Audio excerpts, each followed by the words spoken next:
Esse é o ponto. Precisamos ampliar um pouco o foco, saindo da Ucrânia, para ver o que está acontecendo em toda a região, da Eurásia à Ásia Ocidental, até mesmo a Venezuela. Observando o panorama geral, vemos que houve uma reunião no Irã, com a participação de Rússia, China, Irã e Paquistão. Eles se reuniram para discutir o Afeganistão. Os Estados Unidos querem enviar tropas novamente para o Afeganistão. E outro ponto é que hoje ou amanhã, Netanyahu vai aos Estados Unidos para conversar com Donald Trump. Os bombardeios neste momento não têm relação com o programa nuclear. A nova retórica é bombardear o programa de mísseis iraniano.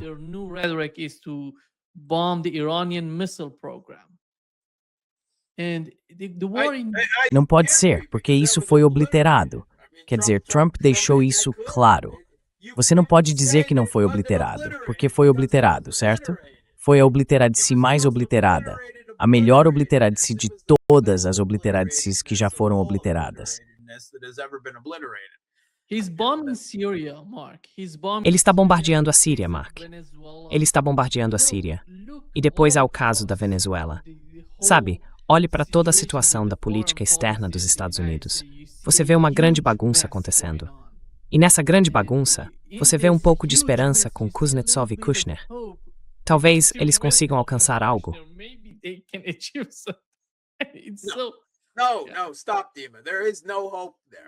Não, pare, Dima. Não há esperança aí, certo? Pare com a esperança. A esperança é a morte da análise. Pare com a esperança. Você poderia argumentar que eles são pessoas boas, bem-intencionadas, exceto que eu não acredito que um incorporador imobiliário de Nova York seja realmente uma pessoa boa ou bem-intencionada em qualquer nível. Sinto muito. Seja lá o que for o Jared Kushner, eu não acredito que ele seja uma pessoa boa ou bem-intencionada de forma alguma. Mas eles são antiprofissionais. Como eu disse, eles são incapazes, estrutural e profissionalmente incapazes, de qualquer tipo de diplomacia que seria necessária para isso. A Rússia obteve uma vitória diplomática quando o resto do mundo fora do Ocidente se recusou a aceitar as exigências ocidentais de parar de comercializar com a Rússia.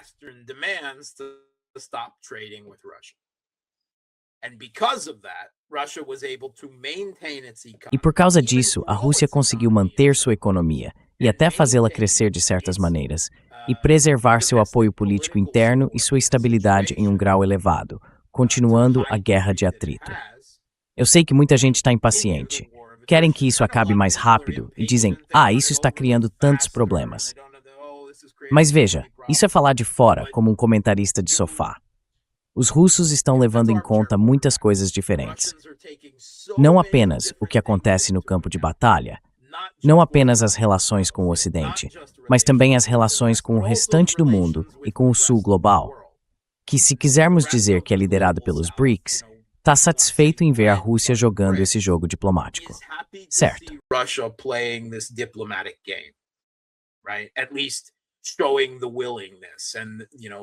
Pelo menos demonstrando disposição e, sabe, novamente, o grau de ser o adulto na sala. Pelo menos apresentando essa possibilidade e seguindo o protocolo. Então eles seguem o protocolo. Mas não acho que haja qualquer crença séria por parte de alguém dentro do Kremlin. Acho que se havia alguém, a última pessoa no processo de tomada de decisão do Kremlin, o Conselho de Segurança Nacional da Rússia, que é o principal órgão de decisão do país, o novo Politburo russo, se quiser chamar assim, a última pessoa que ainda até agora se agarrava à esperança de que pudesse haver um acordo diplomático, provavelmente era o próprio Putin. Certo. Acho que o restante desse corpo decisório do Kremlin já desistiu disso há muito tempo.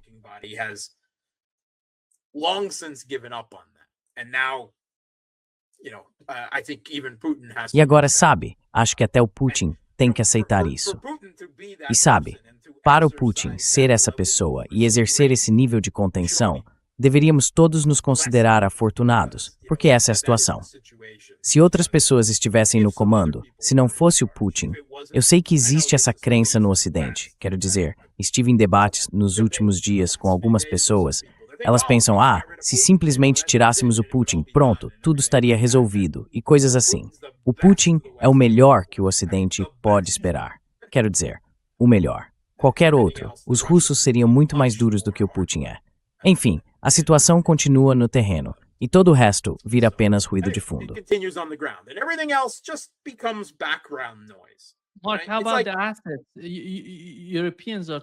Mark, e quanto aos ativos?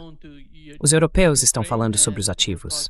Eles querem conceder um empréstimo à Ucrânia e dizem que mais tarde podem recuperar o valor do lado russo. E ninguém sabe por que a Eslováquia, a Hungria e a República Tcheca não fazem parte disso. Sim, isso é problemático. Olhando de uma perspectiva de estratégia de longo prazo, isso pode causar enormes problemas para o futuro do conflito na Ucrânia.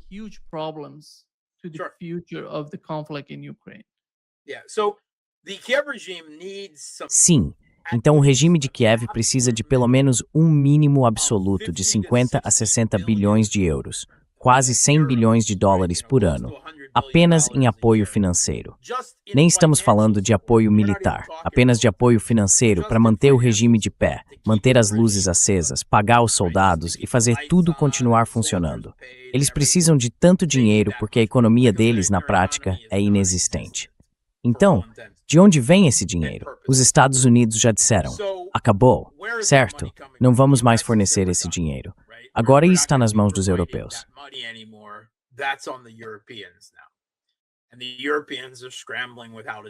E os europeus estão se esforçando para descobrir como fazer isso, porque continuam alimentando a ilusão de que podem simplesmente manter o conflito por mais 6 meses ou mais um ano.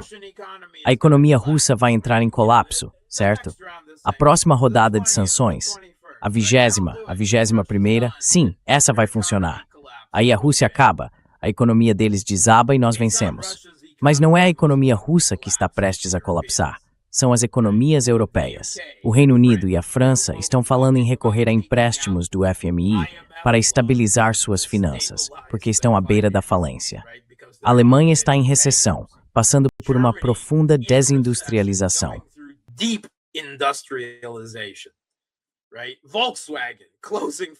Certo. A Volkswagen está fechando fábricas na Alemanha pela primeira vez na história, justamente nesta semana. E isso só a ponta do iceberg. Para onde a Alemanha vai, o resto segue. Eles são a âncora econômica da Europa. Então, de onde vem esse dinheiro? Eles estão todos afundados em dívidas, certo? A relação dívida-PIB, a Alemanha era melhor, e Merz jogou tudo isso fora e começou a acumular dívida e mais dívida e mais dívida. De onde eles tiram esse dinheiro? Pois é, a ideia era, vamos pegar aqueles ativos russos, porque na visão deles é a guerra da Rússia. E, portanto, a Rússia é quem vai pagar por isso.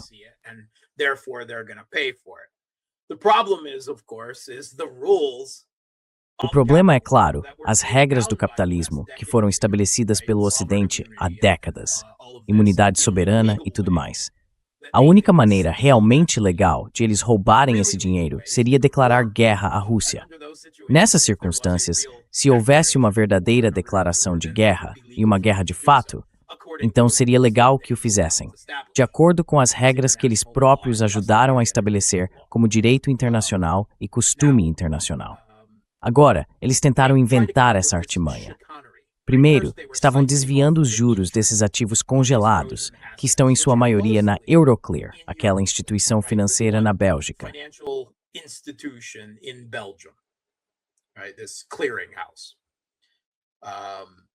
Esse fundo de compensação, há pelo menos uns 200 bilhões ali, mais ou menos. Os números mudam dependendo de quem os apresenta. Então, eles acharam que iam tirar os juros disso, mas isso já não é suficiente. Aí inventaram esse esquema.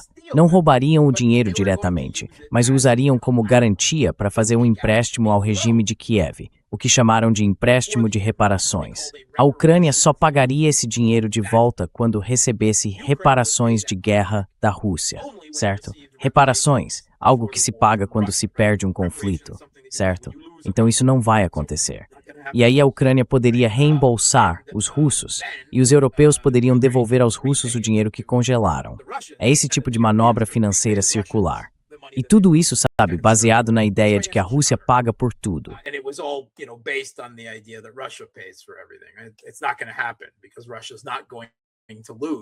Isso não vai acontecer, porque a Rússia não vai perder. Eles não vão pagar reparações. E tudo isso só atrapalha o andamento das coisas.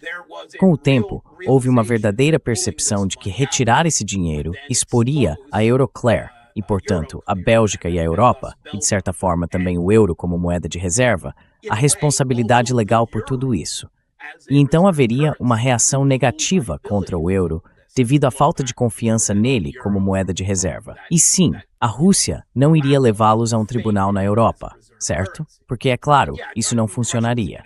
Mas a Rússia poderia levá-los a um tribunal em uma parte mais amigável do mundo, como, digamos, Singapura, Hong Kong ou algum lugar no mundo árabe, onde a Euroclear tem ativos. Eles poderiam abrir um processo lá e apresentar seus argumentos.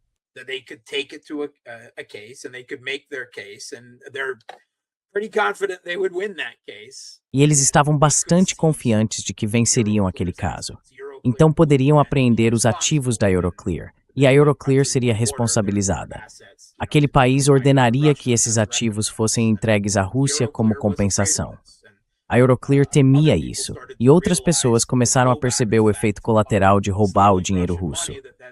Como isso afetaria a Euroclear como instituição e o euro como moeda de reserva para o resto do mundo manter dinheiro na Europa, certo? Porque o que pode ser feito à Rússia pode ser feito a qualquer um agora, não é? Os árabes realmente não gostam disso, porque sabemos que o mundo ocidental está sempre criticando os árabes por não terem uma cultura ocidental, por serem monarquias, por serem sociedades misóginas e coisas do tipo. É deslexbesmoredia fácil ser usado cananis.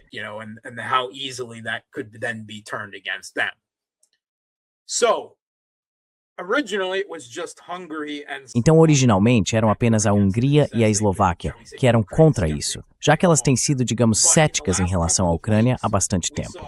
Mas nas últimas semanas, vimos o CEO da Euroclear vir a público e implorar aos europeus: não façam isso. O Banco Central Europeu também se manifestou dizendo: não façam isso. O FMI declarou: não façam isso.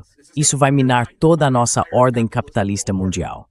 E os americanos, o governo Trump, também disseram: não façam isso, porque nós já temos planos para esses ativos russos congelados como um incentivo para devolver pelo menos uma parte à Rússia como parte de um acordo negociado.